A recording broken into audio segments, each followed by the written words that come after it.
e voltar para o seu outro marido. Irmão, Jesus não está nem um pouco preocupado com isso. A fala de Jesus é salvação. Eu fico achando interessante que, embora Jesus tenha todo o poder para julgar, ele nunca julga ninguém. Diferente de nós, que sempre temos um olhar de julgamento. Sempre temos um olhar de julgamento. Eu servi numa igreja uma vez, e o irmãozinho estava lá cheio de problema, mas eu dava oportunidade para o irmão. Por que eu não vou fazer isso? Aí logo, irmãos, chegou um monte de: pastor, mas espera aí, o senhor não sabe do problema desse irmão? Ué, eu sei, mas aí é que eu tenho que ajudar ele, porque o que não tem problema está tranquilo, o que tem problema é que precisa ser ajudado. Quem é que pode cair? O que está tranquilo ou o que tem problema? É o que tem problema, então eu tenho que ajudar o que tem problema. O pastor tem uma visão muito liberal. Não é visão liberal, irmãos. A questão é a seguinte: a igreja é de Jesus. Você é servo de Jesus. Romanos capítulo 14 diz assim: quem és tu para julgares o teu irmão? Para o seu Senhor ele está de pé ou cai, mas estará de pé. Ou seja, perante Jesus ninguém cai, porque o Senhor pode sustentá-lo. E por que a gente fica julgando? Jesus não julga essa mulher. Jesus, ele entra para uma linha completamente diferente. Veja comigo, versículo 20: nossos antepassados adoraram nesse monte, mas vocês, judeus, dizem que Jerusalém é o lugar onde se deve adorar. Jesus declarou: creia em mim, mulher, está próxima a hora em que vocês não adorarão o Pai, nem neste monte, nem em Jerusalém. Vocês, samaritanos, adoram o que não conhecem. Nós adoramos o que conhecemos, pois a salvação vem dos judeus. Aqui ele está falando dele mesmo. No entanto, está chegando a hora em que os verdadeiros adoradores adorarão o Pai com espírito e verdade. São estes os adoradores que o Pai procura. Irmãos, veja só que interessante. A preocupação dessa mulher agora, ela entendeu que Jesus é profeta, ela entendeu que Jesus conhece a história samaritana, conhece a história judaica. Então ela fala assim: bom, já que é assim, onde que nós vamos adorar então? Ela não tinha entendido que não era onde, era em quem, que era o próprio Jesus que estava ali na frente dela. Então Jesus diz assim: olha, vai chegar um momento que nem no Monte Gerizim e nem em Jerusalém. Vai chegar um momento que os verdadeiros adoradores adorarão o Pai em espírito e verdade. Irmãos, esta é a adoração que nós precisamos praticar, em espírito e verdade. A verdade é Cristo, em espírito, porque o seu espírito está ligado ao Espírito Santo de Deus. Essa é a adoração. Não se trata de um local geográfico, mas também não se trata de você ficar em casa só se alimentando e assistindo o que eu prego pela internet. Não. Adorar em espírito e em verdade. Então vamos lá, eu explico. O apóstolo Paulo, no livro de 1 Coríntios capítulo 6, ele diz que a igreja em conjunto forma um só Espírito, um só Espírito, e que nós em conjunto somos o templo do Espírito Santo.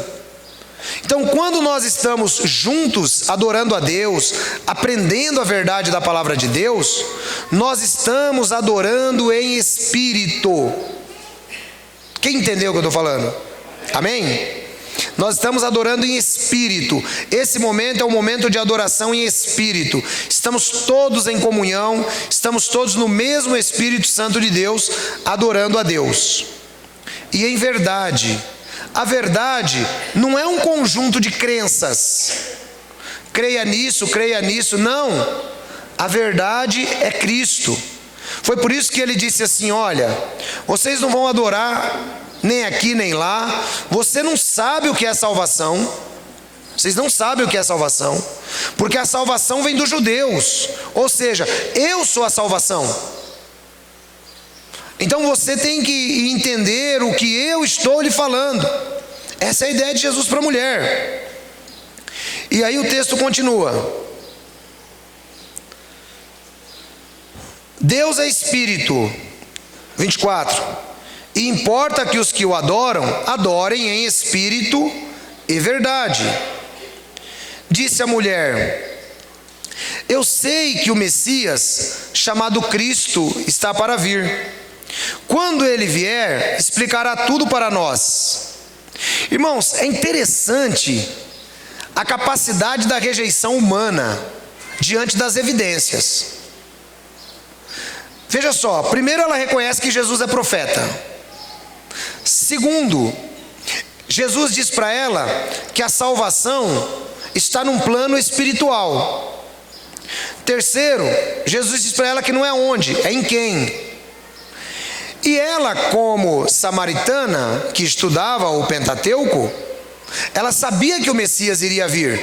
Isso está escrito em Deuteronômio capítulo 18, versículo de 15 a 18. Jeová vosso Deus suscitará um profeta semelhante a mim, e todo aquele que não escutar esse profeta vai morrer, que é o próprio Jesus.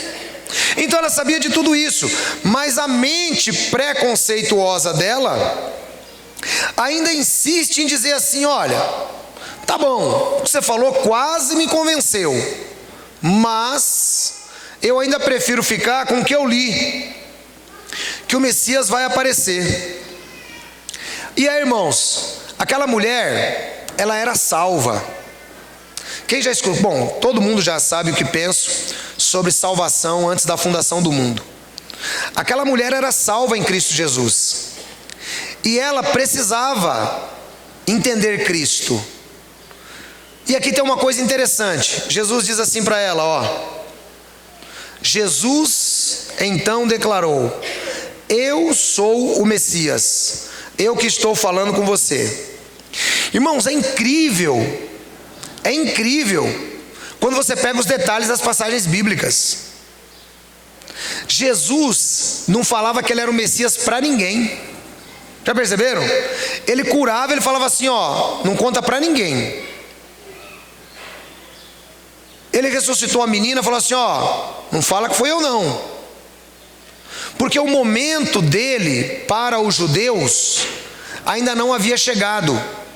Mas conforme você viu no texto, era-lhe necessário passar por Samaria. Tinha gente salva em Samaria que tinha que aprender a palavra de Deus. Então Jesus, ele não perde tempo. Quando ele vê que a mulher ainda é refém dos seus próprios preconceitos religiosos, então ele diz assim, eu sou o Messias. Aí, irmãos, veja só que legal isso aqui, ó. Naquele momento, seus discípulos voltaram e ficaram surpresos ao encontrá-lo conversando com uma mulher. Mas ninguém perguntou: que queres saber? Ou por que está conversando com ela? Os discípulos eram tão preconceituosos quanto a própria mulher. Eles procuravam seguir as etiquetas do sistema religioso judaico.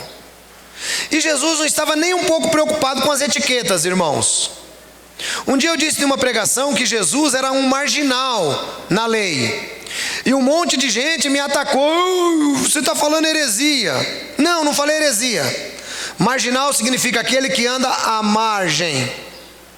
Marginal do Pinheiros, porque é a margem do rio Pinheiros, né? Aí, irmãos, o cidadão falou, você está chamando Jesus de marginal, tal, não sei o que. Não, é porque Jesus andava à margem do judaísmo. Jesus não estava nem um pouco preocupado com nada que o judaísmo pregava, irmãos. Para Jesus aquilo era tudo um monte de refúgio, um monte de lixo. Então toda vez, se você prestar atenção, quem é que está chamando a atenção de Jesus? Sempre os líderes religiosos, os fariseus, os doutores da lei, os saduceus, porque Jesus não se conformava ao pacotinho religioso deles. E é o que eu tenho ensinado a você: olhar para Cristo, não para um pacote religioso. E é muito importante quando a gente olha isso. Tem um rapaz ali, ó. E é muito importante quando a gente olha isso, porque Jesus, ele sabe o que os discípulos estão pensando. Os discípulos chegam, mas quem é que vai perguntar para Jesus? Quem vai perguntar para ele? Por que você está conversando com essa mulher aí? Não, eles ficam quietos. Afinal de contas, Jesus é o mestre, e eles vão acompanhar para ver onde Jesus vai chegar nessa história. Conforme eu citei, havia um preconceito. 28. Então, deixando o seu cântaro, a mulher voltou à cidade e disse ao povo: venham ver um homem que me disse tudo o que tenho feito. Será que ele não é o Cristo? Irmãos, olha só. Lembra o que Jesus Cristo disse? Se você beber da água que eu vou te dar, que sou eu, se você me aceitar Jesus como Senhor e Salvador, a água que eu vou te dar vai se transformar em você uma fonte que jorra para a vida eterna. Você vai multiplicar o que eu estou te ensinando. E é exatamente isso que acontece. Olha só, ela correu lá para dentro e ela disse: ele falou tudo o que eu tenho feito, será que ele não é o Cristo? 30. Então saíram da cidade e foram para onde ele estava. Enquanto isso, os discípulos insistiam com ele: mestre, come alguma coisa. Mas ele lhes disse: tenho algo para comer que vocês não conhecem. Então os discípulos disseram uns aos outros: será que alguém lhe trouxe comida? Disse Jesus: a minha comida é fazer a vontade daquele que me enviou e concluir a sua obra. Vocês não dizem que daqui a 4 meses haverá colheita?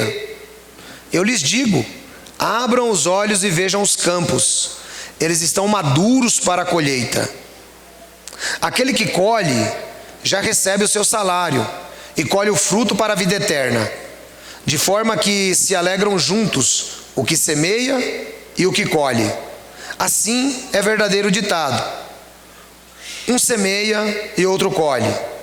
Eu os enviei para colherem o que vocês não cultivaram. Outros realizaram um trabalho árduo e vocês vieram a usufruir o trabalho deles. Irmãos, olha só que interessante.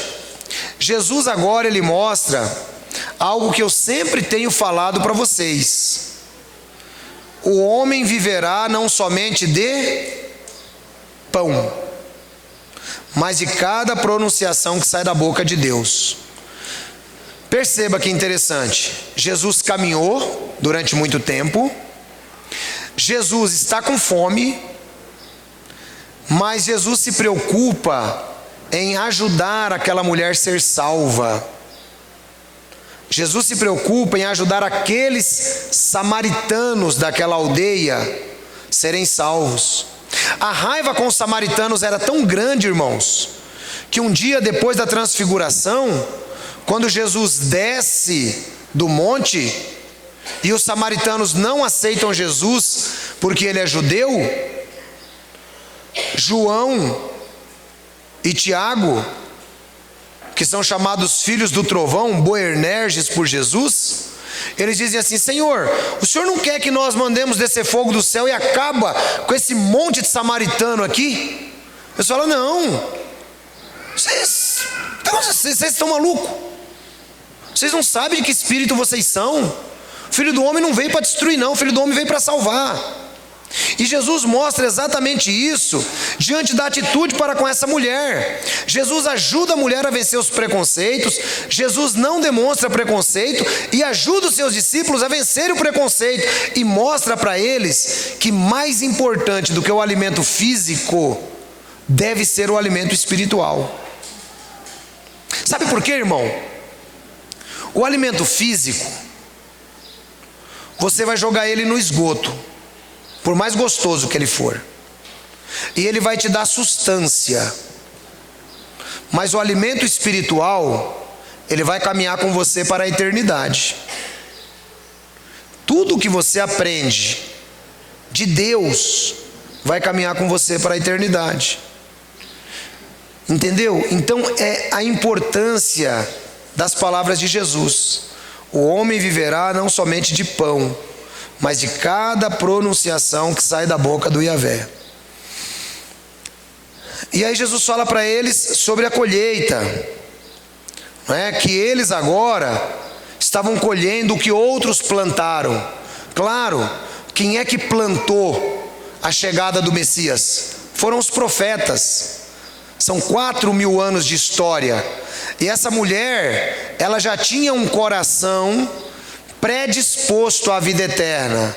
Por quê? Porque ela lia a palavra de Deus. Da mesma maneira somos nós. Assim, 39. Muitos samaritanos daquela cidade creram nele por causa do seguinte testemunho dado pela mulher: ele me disse tudo o que tenho feito. Assim, quando se aproximaram dele, os samaritanos insistiram que ficasse com eles, e ele ficou 2 dias. E por causa da sua palavra, muitos outros creram. Irmãos, é interessante como que Jesus era despretensioso.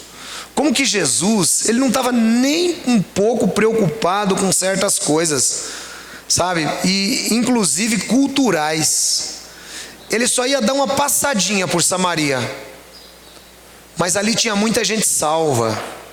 Jesus ficou lá 2 dias com eles. Não, eu fico pensando, irmãos, a cabeça dos discípulos, porque os discípulos também têm problema com o samaritano. Mas Jesus sabe que esses preconceitos, Jesus sabe que esse momento é temporal. Na verdade, o que precisava era apresentar a palavra de Deus para a vida eterna para aquelas pessoas. E é o que Jesus faz. Jesus fica lá com eles 2 dias e não está nem um pouco preocupado com preconceito judaico, com preconceito dos discípulos. 41. E por causa da sua palavra, muitos outros creram. E disseram à mulher: agora cremos, não somente por causa do que você disse, pois nós mesmos ouvimos e sabemos que este é o Salvador do mundo. Perceba, irmãos, aquela palavra de Jesus de que a água se tornaria uma fonte. A água que Jesus nos dá, irmãos, ela não fica parada dentro de nós, ela borbulha, ela faz você também levar o evangelho para outros. O que acontece com água parada? Água parada cria bactérias, cria mosquito da dengue, chikungunya. A água de Jesus, ela jorra para a vida eterna. Você tem prazer em renovar essa água dentro de você. Sabe aquele seu colega na empresa? Depois de hoje você vai falar para ele: ô fulano, vamos aprender comigo algumas coisas interessantes lá na igreja? Ah, eu não vou não. Mas aí o problema de quem que é? É dele. Sabe aquele seu vizinho? Irmão, deixe a água de Jesus borbulhar em você, sabe? Por prazer, por amor. Olha, agora nós cremos, não por causa do que você falou, mas porque agora a gente entendeu que Ele é o Salvador do mundo. Então, se você entendeu que Jesus é o Salvador do mundo, deixe a sua veia evangelística trabalhar, irmão. 43. Depois daqueles 2 dias ele partiu para a Galileia. Jesus havia afirmado que nenhum profeta tem honra na sua própria terra.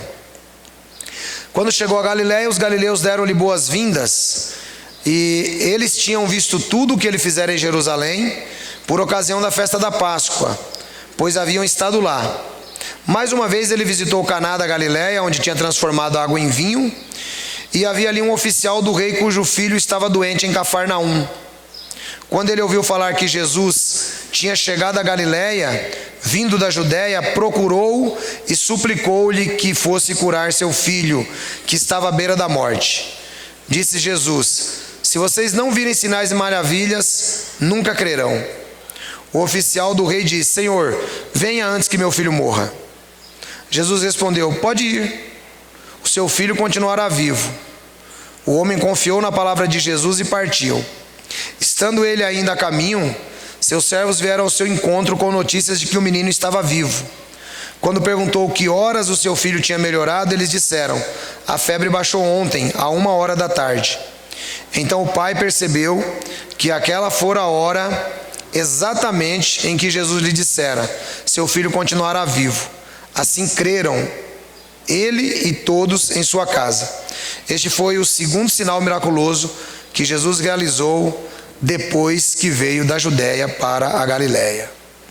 Irmãos, terminamos o capítulo. Todo mundo sabe que eu não gosto de parar capítulo pelo meio, mas esse estudo do Evangelho de João, aqui no capítulo 4, ele demonstra algumas coisas importantes para nós.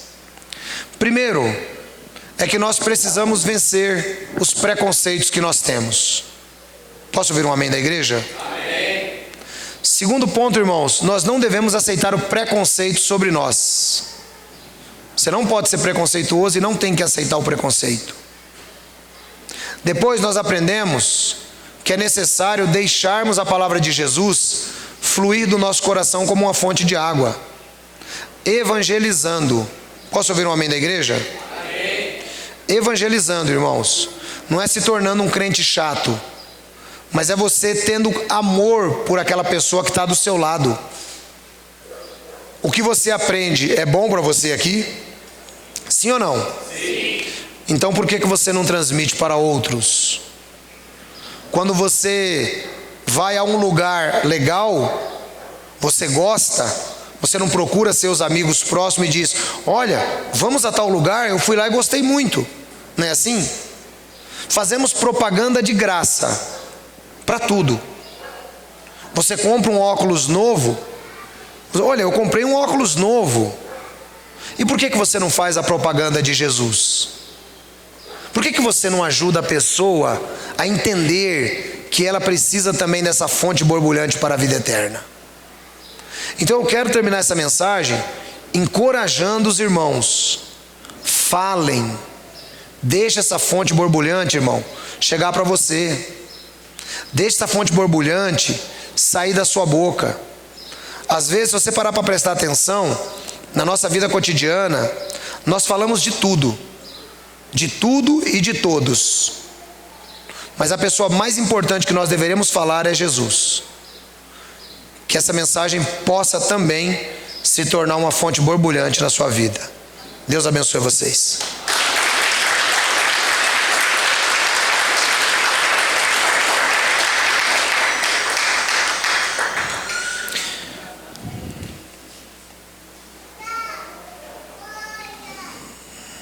Quem foi edificado por essa